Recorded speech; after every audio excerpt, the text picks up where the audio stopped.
नमस्कार। मुद्दा तो है में आपका स्वागत है। मैं हूं आपके साथ ब्रजेश चौक से। आज मुद्दा है सिंधिया की हुंकार, जोड़ी पर बात। महर में ज्योतिरादित्य सिंधिया कमलनाथ और दिग्विजय पर खूब गरजे।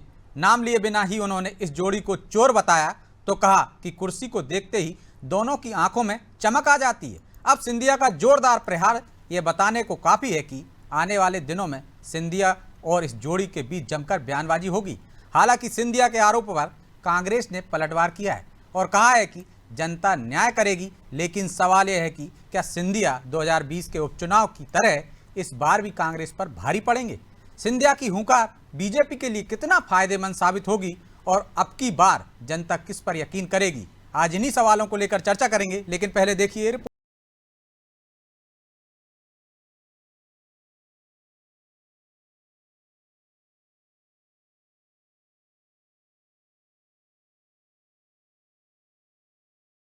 कमलनाथ दिग्विजय पर वार, सिंधिया ने किया जोरदार प्रहार। मैहर में कांग्रेस पर गरजे सिंधिया, कांग्रेस ने भी सिंधिया पर पलटवार किया। मध्य प्रदेश के चुनावी मैदान में ज्योतिरादित्य सिंधिया उतर गए हैं। सतना के मैहर में उन्होंने जनसभा को संबोधित किया और कमलनाथ और दिग्विजय की जोड़ी पर जमकर प्रहार किया। सिंधिया ने बिना नाम लिए कहा कि हमने बड़े भाई और छोटे भाई की जोड़ी देखी है। वल्लभ भवन को भ्रष्टाचार का अड्डा बना दिया था, ट्रांसफर उद्योग शुरू कर दिया था। इतना ही नहीं, सिंधिया ने तो दोनों को चोर तक बता दिया और कहा कि ये किसी भी तरह सत्ता पाना चाहते हैं। कुर्सी देखकर दोनों की आंखों में चमक आ जाती है। दोनों मेरे साथ बड़े भाई और छोटे भाई की जोड़ी। वल्लभ भवन को भ्रष्टाचार का केंद्र, मध्य प्रदेश में उद्योग नहीं लाए लेकिन नया उद्योग शुरू कर दिया, ट्रांसफर उद्योग का काम शुरू कर दिया था मध्य प्रदेश। जय वीरू की रोल क्या थी शोले में? कांग्रेस का महासचिव स्वयं कह रहा है कि दोनों के दोनों चोर हैं, तो दोनों के आंखों में चमक आ जाती है और कुर्सी को देख के कहते हैं आजा आजा आजा आजा। सिंधिया के इस तीखे वार से कांग्रेस तिलमिला उठी है। जाहिर है कि 2020 के बाद से सिंधिया और कांग्रेस के बीच खुलकर आरोप प्रत्यारोप का दौर चला आ रहा है। लेकिन सिंधिया के वार पर कांग्रेस का कहना है कि आने वाले दिनों में बीजेपी और सिंधिया को प्रदेश की जनता सबक सिखाने वाली है। इनके आरोपों का जवाब जनता देगी। तो ये सब कुछ कहेंगे क्योंकि आज उनकी जो तकलीफ है वो सब जग जाहिर है। ना मुख्यमंत्री का चेहरा बन पाए, ना भाजपा का चेहरा बन पाए मध्य प्रदेश के चुनाव में। एक कोने के अंदर है सिंधिया जी और भाजपा से अलग थलग दिखते हैं, कोई उनके साथ नहीं है। जय वीरू तो हीरो के रोल में रहे हैं और उनको अगर चोर बताते हैं तो भाजपा की चोरी ही जनता को याद आएगी, जो भाजपा ने गब्बर सिंह टैक्स के माध्यम से चोरी की हो या भाजपा ने गब्बर सिंह बन के चोरी की हो। असली गब्बर सिंह, असली तमाम जो किरदार जो विलन के थे वो बीजेपी के अंदर बैठे हुए हैं, जो शोले चल रही है मध्य प्रदेश के चुनाव में। और सिंधिया जी से बड़ा कौन होगा इस चीज को समझने वाला, जिन्होंने एक बहुत बड़ा अपनी खुद की राजनीतिक दल से गद्दारी करके अलग जाने का काम किया हो। वो अब बता रहे हैं उनको, जिनको जनता पसंद कर रही है चोर, तो जनता ही न्याय करेगी। वैसे सिंधिया और कमलनाथ दिग्विजय के बीच ये अदावत कोई नई नहीं है। सिंधिया कांग्रेस के लिए उस जख्म की तरह है जो समय के साथ भी भर नहीं पा रहा। इसकी वजह है कि 2020 में सिंधिया के कारण ही कांग्रेस को सत्ता गंवानी पड़ी। तब से वार पलटवार का ये सिलसिला यूं ही जारी है और आने वाले दिनों में कमलनाथ और दिग्विजय की तरफ से भी सिंधिया पर जोरदार हमले देखने को मिल सकते हैं। हालांकि इस बयानबाजी का असर जनता पर कितना पड़ेगा ये तो 3 दिसंबर को साफ हो ही जाएगा। ब्यूरो रिपोर्ट, अनादि टीवी।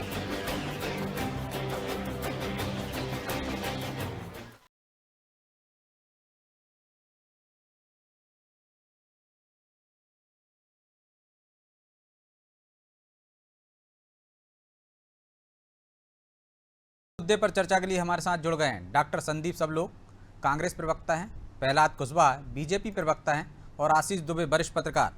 तीनों मेहमानों का बहुत बहुत स्वागत है। संदीप भाई, शुरुआत आपसे ही करते हैं। नया उद्योग तो कमलनाथ जी कुछ खोल नहीं पाए, ऐसा बीजेपी कह रही है, इसलिए 15 माह में एक ट्रांसफर उद्योग शुरू कर दिया था वल्लभ भवन से। सिंधिया जी कह रहे हैं कि दोनों भाई, बड़े भाई छोटे भाई चोर हैं और सत्ता देखते ही इनकी आंखों में चमक आ जाती है। ब्रजेश भाई, पहली बात तो यह कि राजनीति विज्ञान का अध्येता होने के नाते चुनावों में इस तरह की शब्दों का प्रयोग करने को मैं उचित नहीं मानता। ठीक है। बहरहाल भारतीय जनता पार्टी ने शुरुआत कर ही दी है तो कोई दिक्कत नहीं है। कांग्रेस कहां पीछे रहने वाली है साहब। आपके पास शब्द है तो हमारे पास विचार है। अगर आप कहते हैं कि कमलनाथ जी और दिग्विजय सिंह जी जय और वीरू के उस रोल में है जिसको आप कह रहे हैं, तो निश्चित रूप से शोले फिल्म को अगर उन्होंने देखा हो और याद हो तो जय और वीरू हीरो थे। उसमें पहले चोर भी तो थे। तो दो पार्ट में है ना। आप उनका पिछला पार्ट बता रहे हो, वो उनका पहला पार्ट बता रहे हैं कि चोर तो थे पहले। वो फिल्म दिखाने का मतलब उनका हीरो का रोल दिखाना था, ना कि उनका अतीत दिखाना था। अभी हम आपसे आगे बात करेंगे ना इस पे। ठीक है, ठीक है ना। तो उस फिल्म में और भी बहुत सारे किरदार थे जिसमें गब्बर सिंह था, कालिया था, सांभा था। ये सब कौन है? भारतीय जनता पार्टी को अपने गिरेबान में झांक कर देखना चाहिए। यदि वो चोर कह रहे हैं तो लोकतंत्र को चोरी करने का काम इन्हीं महाशय महाराज श्री ने किया था जो भाई साहब बन गए। 6 महीने सत्ता से दूर रहने के बाद इनकी शरीर की कमजोरी इतनी आ गई कि चलना फिरना मुश्किल हो गया था और सत्ता की चोरी की इन्होंने हवस को पूरा करने के लिए एक चुनी हुई सरकार को गिराने का काम कर दिया।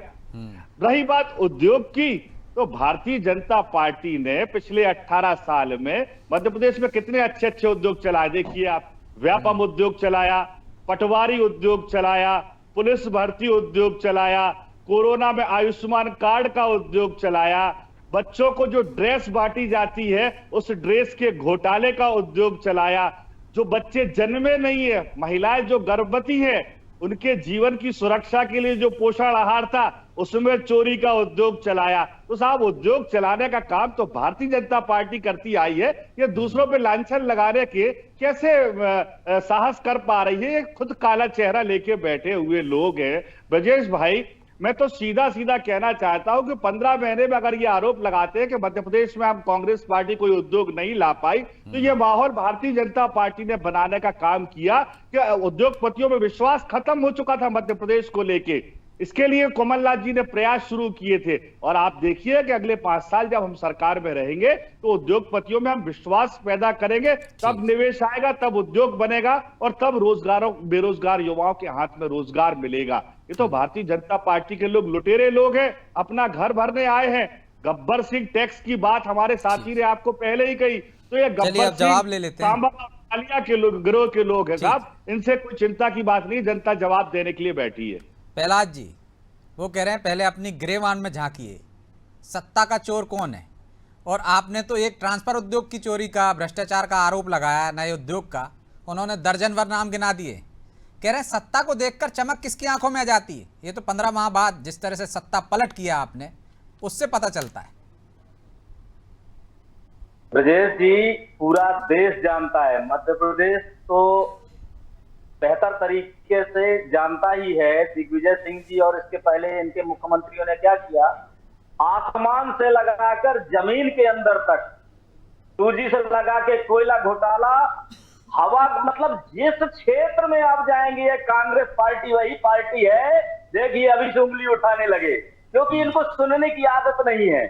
और इनके ही मंत्री ने कहा था 15 महीने की सरकार में, उमंग सिंघार याद होगा, नहीं याद हो तो मैं याद दिलाता हूं, उन्होंने ही कहा था कि वल्लभ भवन दलाली का अड्डा बनाया कमलनाथ जी ने।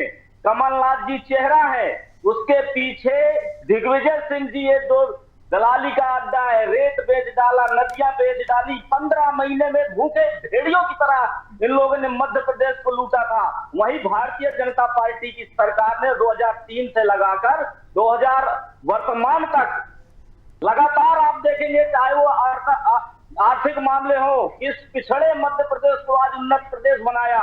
बिजली हो, सड़क हो, पानी हो, इन्हीं मध्य प्रदेश के अंदर पानी के लिए लोग मरते थे, एक दूसरे को मारते थे। तो वास्तव में सिंधिया जी ने कोई गलत नहीं कहा कि इनके चेहरों पर सत्ता की बात आते ही चमक आ जाती है, जैसे भूखा भेड़िया अपना शिकार देखकर। तो इनके लिए सत्ता मात्र भोग का कारण है, सेवा करने के लिए ये लोग नहीं आते हैं। आप इनके विचारों की बात अगर आदरणीय कांग्रेस के प्रवक्ता कर रहे थे, मैं बताता हूं कि इनके विचार क्या है। कांग्रेस पार्टी की बैठक होती है दिल्ली में, भारत सरकार का पक्ष इजराइल के पक्ष में होता है समर्थन करने का, लेकिन ये किसके लिए करते हैं? ये फिलिस्तीन का समर्थन करते हैं और हमास का समर्थन करते हैं, जो निर्दोष लोगों को मारते हैं। ये वो लोग हैं, ये वो लोग कांग्रेस पार्टी के लोग हैं। ये पहली बार दिग्विजय सिंह जी क्या कहते हैं, हिंदू आतंकवादी होता है, ये इन्हीं ने किस पे चलेगा यार मुद्दे से, इजराइल भी हो जाए को छेड़ते हैं, ये इनके राहुल गांधी जी ने कहा है। होता है, बात नहीं करेंगे, ये रोजगार पे बात नहीं करेंगे, किसान सुनने की हिम्मत नहीं है तो आरोप मत लगाइए। आप मध्य प्रदेश को मात्र लूटने के लिए साबित होना चाहते हैं। आप देखिए अपने बेटे को आ जाने दीजिए संदीप भाई, उनकी बात आ जाने दीजिए, आ रहा हूं मैं आपके पास। करना चाहते हैं, मध्य प्रदेश की जनता से कोई लेना देना नहीं है। ठीक है, पहला नौजवान की बात नहीं मैं करेंगे। दोनों के पास आशीष जी को भी चर्चा में शामिल कर लेता हूं, फिर दूसरे दौर में जवाब लूंगा आपसे। आशीष जी, सिंधिया जी ने हुंकार भर दिए, क्या आपको लगता है कि जिस तरह से उपचुनाव में बीजेपी के लिए वो फायदेमंद साबित हुए थे, अब मैदान में है मुख्य चुनाव में, पिछली बार जिस तरह से सिंधिया को बीजेपी ने टारगेट किया था, इस बार सिंधिया बीजेपी के पाले में है और कांग्रेस को टारगेट कर रहे हैं, दो उनके प्रमुख नेता हैं, उन पर निशाना साध रहे हैं, कितने फायदेमंद साबित होते दिख रहे हैं आपको? देखिए, सिंधिया जी के का जो असली उपयोग जिसके लिए वो बीजेपी में लाए गए थे, पहला उपयोग तो उनका उसी वक्त हो गया था, लेकिन उनकी असली जो परीक्षा है, मुझे लगता है वो ये चुनाव है। उस वक्त तो अपर हैंड था, उपचुनाव थे, कांग्रेस सरकार में भाजपा आ चुकी थी, तो वो स्थितियां दूसरी थी और जो सत्तारूढ़ सरकार दल होता है उसको कुछ ना कुछ सफलताएं ज्यादा मिलती। इन सब के बाद इसीलिए ये जो विधानसभा चुनाव है, ये इनका सबसे बड़ा सिंधिया के प्रभाव का टेस्टिंग। अगर इसमें उनके नंबर होते हैं, अच्छे नंबर होते हैं, तो उनका बीजेपी में एक बड़ा टेक ऑफ बिल्कुल सामने नजर आता है। तो इसीलिए देखिए, सिंधिया जी को जो है वो बीजेपी का जो हाईकमान है उनका भी बैकअप मिला हुआ। ये बहुत ऐसे खुशकिस्मत नेता है बीजेपी में कुछ ही, जिनको हाईकमान का सीधा बैकअप है, अगर हम बारीकी से देखें। और मौजूदा हाईकमान का, पहले के हाईकमान का तो अलग लोगों को था। हाँ, लेकिन अभी जो साफ नजर आता है, अगर कोई इसको ठीक से देखे तो साफ समझ में आता है कि जब भी सिंधिया जी किसी मुश्किल में कहीं कोई नजर आते हैं, किसी बीजेपी के इंटरनल किसी उसमें, तो उन्हें हाईकमान से सीधे एयरलिफ्ट किया जाता है। तो ये सब चीजें, और अब तो प्रधानमंत्री खुद ही कह गए सिंधिया स्कूल के उस कार्यक्रम में कि वो हमारे दामाद हैं। वही बताना चाह रहा हूँ कि आचार संहिता के दौर में प्रधानमंत्री एक निजी कार्यक्रम में जाते हैं तो उसकी महत्ता समझ में आती है कि वो किस लिए गए हैं और किस तरह से उन्होंने नाते जोड़े। लेकिन मैं ये कहना चाह रहा हूं कि इस सब भरोसे को जो है बीजेपी उनको इसी चुनाव में, इतना भरोसा देखिए, इस चुनाव में आजमाएगी, निश्चित तौर पे आजमाएगी। लेकिन सबसे बड़ी परीक्षा तो सिंधिया को अपने ग्वालियर और चंबल में ही देनी है, जो उनका ग्वालियर, चंबल, गुना जो उनका क्षेत्र है, तो वो तो है ही। इसके अलावा प्रदेश में ये जो भूमिका प्रदेश में वो आज अगर और प्रचार में आगे निभाएंगे, वो निश्चित तौर पर कांग्रेस में रहते तो भी निभाते। वो इसी तरह अभियान समिति के अगुवा हो सकते थे अगर कांग्रेस में रहते थे। लेकिन ये उनका जो ये चुनाव जो होगा, ये चुनाव में उनको बहुत जगहों पर अपने आप को साबित करना होगा और उनकी जितना वो अपने अच्छा रिजल्ट ला पाएंगे बीजेपी में, उतना ही जो अभी अंदर उनको लेकर के कुछ असहजता है, बहुत बड़े से जो ग्रुप है उनको सीधे स्वीकार नहीं कर पाते हैं, तो वो सारी चीजें इसी के जरिए आजमाई जा रही है। अब दूसरी बात यह है कि उन्होंने जो कुछ आज कहा सतना में, तो वो कहना उनके लिए जरूरी है। भाजपा में रहने आना है तो निश्चित तौर पर आपको उस एजेंडे के तहत काम करना पड़ेगा, आप चाहें ऐसा बोलना है ना चाहे। तो ये सारी बातें हैं। तो अगर सिंधिया इस पर हमला करते तो निश्चित तौर पर वो हमले भी और पहले होंगे, इसके पहले भी उन्होंने किए, आगे भी करेंगे। लेकिन जो मैं देखता हूँ उस पूरे परिदृश्य को या उनकी आक्रामकता को, तो वो ये है कि बीजेपी को उनसे इस बार बहुत अपेक्षाएं हैं, क्योंकि बीजेपी के पास जो चेहरे की जो एक समस्या होती है या चेहरे को लेकर जो हिचक होती है, वो इसमें एक नए चेहरों को लेकर जो बीजेपी प्रयोग करती है, उस तरह से लेकर बहुत सारी चीजों की दरवाजे ऐसे नेताओं के लिए खुले हैं जो सिंधिया है, सिंधिया जैसे। आशीष जी, जब बीजेपी में बहुत सारे चमकदार चेहरे हों, एक चेहरा और आ जाए तो निश्चित तौर पर आप जिस तरह से कह रहे हैं उसका फायदा उठाने की कोशिश करेगी। लेकिन दूसरी तरफ हम देखें तो वहां तो चमकदार चेहरों का अभाव हो गया, तो वो उसको क्या नुकसान होगा इससे? नहीं, चमकदार चेहरों का अभाव कहां? यदि कांग्रेस में हम देखें तो ऐसा कोई मास लीडर नहीं बचा ना। दिग्विजय सिंह पर्दे के पीछे हैं, कमलनाथ हैं एक बस।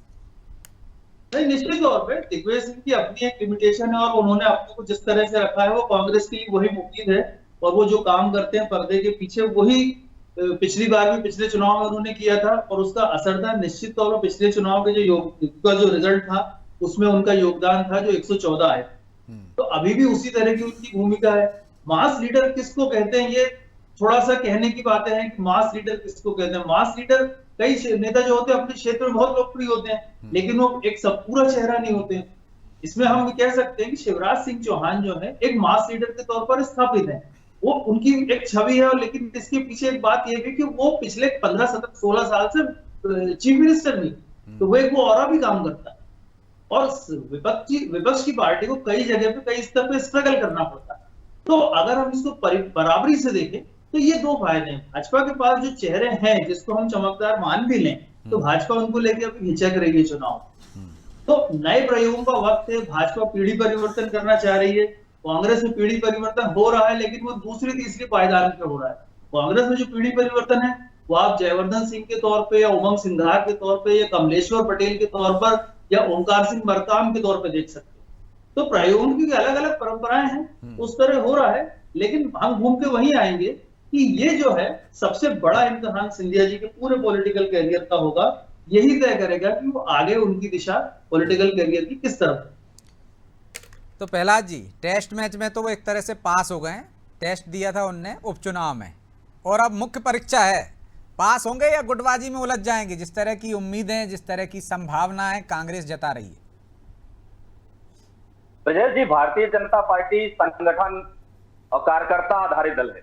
यहाँ पर नेता का फैसला संगठन करता है, और संगठन ही तय करता है कि किस नेता को क्या जिम्मेदारी देना है। सिंधिया जी एक भारतीय जनता पार्टी के कार्यकर्ता के रूप में यहाँ जिम्मेदारी में है, और भारतीय जनता पार्टी जहां पर उनको कहेगी कि आपको मंच से बोलना है तो मंच से बोलेंगे। अगर उनको कहा जाएगा कि सामने की कुर्सी में बैठना है, सामने की कुर्सी में बैठेंगे। यही भारतीय जनता पार्टी है, और भारतीय जनता पार्टी का एक एक कार्यकर्ता अपने पार्टी के लिए काम करता है, इस देश के लिए, इस प्रदेश के लिए काम करने के लिए, इस सेवा, जनता की सेवा करने के लिए भारतीय जनता पार्टी काम करता है। तो सिंधिया जी की जिम्मेदारी जो भी होगी वो भारतीय जनता पार्टी का संगठन तय करेगा। मतलब पूरा फायदा उठाएंगे आप उनसे, जमकर हमले करवाएंगे दोनों भाइयों पे?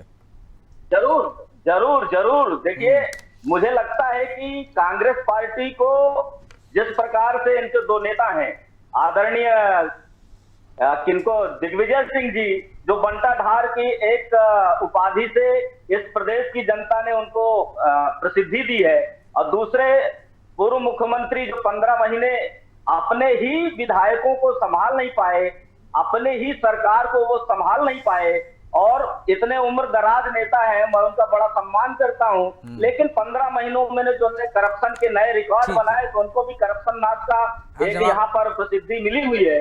जवाब ले लेते हैं। तो मुझे ऐसा लगता है कि यहाँ पर मध्य प्रदेश में मिस्टर 76, मिस्टर 77 का कार्यकाल कालखंड खत्म हो चुका है। यहाँ भारतीय जनता पार्टी की सरकार बड़े बहुमत के साथ मध्य प्रदेश में आने वाली है, कांग्रेस चारों खाने चित्त होगी। ठीक है संदीप जी, उन्होंने तो सिंधिया को कार्यकर्ता बना दिया, जैसा आप भी कहते रहते हैं, आप क्या तो महाराज थे, यहाँ कार्यकर्ता हो गए, लेकिन अब उनका उपयोग भी करने वाले हैं वो, और कर ही रहे हैं एक तरह से, और तीखे भी हमले होंगे, जिस तरह से आशीष जी ने कहा है। संभल कर रहिए, आपकी सारी कमजोरियां जानते हैं वो। निश्चित रूप से उनका जो रोल आज हमने मैहर में देखा, बोल जमूरे वाह भाई वाह, एक मस्खरे की तरह जिस तरह से उन्होंने भाषण दिया, एक गंभीर राजनेता से ऐसी उम्मीद तो नहीं की जा सकती थी। कांग्रेस पार्टी में रह के जो गंभीरता, जो विचारवान उनका व्यक्तित्व हम लोगों ने बना के रखा हुआ था, भारतीय जनता पार्टी ने उनको जमूरे की श्रेणी में खड़ा कर दिया, मस्खरे की श्रेणी में खड़ा कर दिया। इस बात का मुझे बहुत बहुत खेद है। राहुल गांधी जी, बोल लीजिए, आप बोल लीजिए, आप बोल लीजिए। सच सुनने का साहस और सलीका होना चाहिए कुशवाहा जी, बोल लीजिए, गंभीरता दे बोल लीजिए। मुझे लगता है कि राहुल गांधी जी के संस्कार तो कांग्रेस पार्टी के कार्यकर्ताओं में कूट कूट प्रहलाद कर जी, भरे हुए आ हैं। जाने दीजिए उनको उनकी बात। निश्चित तौर पर पता है, निश्चित तौर पर प्रहलाद पता जी, है आप कि बोल रहे कांग्रेस थे, पार्टी को वो शांति से क्या सुन रहे करना थे। है। आ जाने दीजिए, उनकी बात आ जाने दीजिए, जरूर, समय जरूर। नहीं है। जी संदीप भाई बोलिए, अपनी बात पूरी कीजिए। संदीप जी, वो नाराज हो गए लगता है। आप नहीं, राहुल उन्होंने गांधी पे मेरे चले बीच गए में सीधे थोड़ा एकदम। सा इसीलिए मैंने बोला। मध्य प्रदेश से आप मैंने उनके थोड़ा- केंद्रीय नेता पे जाओगे तो ऐसा होगा ही फिर। नहीं, देखिए उन्होंने टोका था, इसीलिए मैंने भी तो 1 मिनट ही लिया है, ज्यादा मैंने उनको, अगर वो नहीं बोलते तो शायद मैं भी नहीं बोलता। ठीक है आशीष जी, दिलचस्प मुकाबला तो है ही, लेकिन जिस तरह से संदीप जी भी कह रहे थे शब्दों की मर्यादा होनी चाहिए, तो क्या आपको लगता है कि इस बार चुनाव में वो मर्यादा टूटेगी? देखिए हर चुनाव में मर्यादा को लेकर नई सीमा बनानी पड़ रही है, क्योंकि हर बार जो है वो सीमा जो हम सोचते हैं उससे आगे तक चला जाता है। तो ये शब्दों की सीमा निश्चित तौर पर होनी चाहिए, और शब्दों के साथ साथ मुद्दों की एक ग्रेविटी होनी चाहिए। ये शब्द, ये जय, वीरू, गब्बर, चोर, ये मंदिर या जाति, धर्म, संप्रदाय, ये सब चुनाव को डाइवर्ट करने के प्रयास जैसे नजर आते हैं। मुद्दे की बात होनी चाहिए, और शब्दों की सीमा तो निश्चित तौर पर होनी चाहिए। अगर मुद्दे की, और मैं ये भी मानता हूं कि यदि चुनाव मुद्दे से भटकता है या इस तरह की गिमिक्स में, इस तरह की शब्दों से के विशेषणों से चुनाव यदि उलझ जाता है, तो ये जो है सत्तारूढ़ पार्टी, तो चूंकि हर सत्तारूढ़ पार्टी को थोड़ा सा एंटी इनकम्बेंसी का डर होता है, लेकिन अगर मुद्दे से भटकती है, तो अगर मुद्दे से भटकता है चुनाव, तो रूलिंग पार्टी को थोड़ा फायदा होता है, राहत होती है। तो हम तो अगर एक मुद्दे से- अपील ही कर सकते अब ये हैं कि तमाम कांग्रेस की राजनीतिक सबसे दलों से बड़ी कि वो चूक मुद्दों होगी। पर अटल रहें, मुद्दों पर बात करें। बहरहाल जी। समय इजाजत नहीं देता, इसलिए चर्चा को यहीं विराम देना होगा। आप तीनों मेहमानों का बहुत बहुत धन्यवाद। तो मुद्दों पर और खासकर शब्दों की मर्यादा पर ध्यान देना चाहिए, मुद्दों पर बात करनी चाहिए, और वो भी मर्यादित शब्दों में। लेकिन चुनाव में कभी आइटम आ जाते हैं, कभी टंचमाल आ जाता है, कभी जय बीरू आ जाते हैं। मर्यादा तो सब तरफ से तार तार होती है, इसके लिए कोई एक दोषी नहीं है। लेकिन यदि राजनीतिक दल ठान लें कि मुद्दों पर बात करेंगे, तो निश्चित तौर पर उसका मतदाताओं पर ज़्यादा असर होगा। लेकिन कोई एंटी इनकम्बेंसी रोकने के लिए मुद्दों से भटकाता है, तो कोई अपने बयानों की वजह से खुद ही अपने जाल में उलझ जाता है। लेकिन इसका असर कितना होता है, ये तो आने वाला समय बताएगा कि मुद्दों पर मतदाताओं ने मतदान किया या भटकाने पर भटक गए। बहरहाल मुद्दा तो है, मैं इतना ही। मुझे दीजिए इजाज़त और आप देखते रहिए अनादि टीवी। नमस्कार।